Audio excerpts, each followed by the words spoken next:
اگلا سوال، روزے دار کے لیے مسواک کرنا اور خوشبو لگانا کا حکم کیسا فرماتے ہیں؟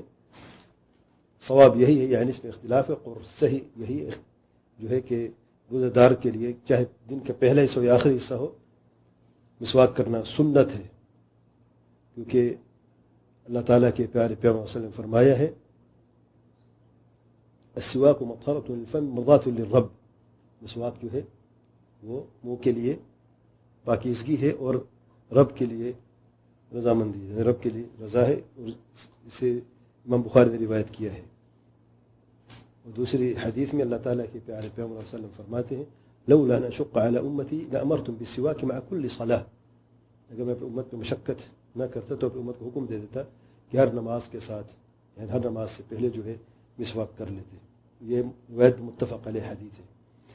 خوشبو لگانا جو ہے شیخ صاحب فرماتے ہیں جائز ہے، روزہ دار کے لیے چاہے دن کا پہلا حصہ ہو یا آخری حصہ ہو، کوئی حرج نہیں ہے، کسی قسم کا بھی اگر یہ خوشبو ہو۔ اگر بخور ہے، بخور کو سونگھنا جائز نہیں ہے، اس سے روزہ ٹوٹ جاتا ہے اگر وہ پیٹ تک چلا جاتا ہے۔ اگر ویسے لگانا ہے خوشبو کے تعلق سے خوشبو کی شکل، اس میں کوئی حرج نہیں ہے۔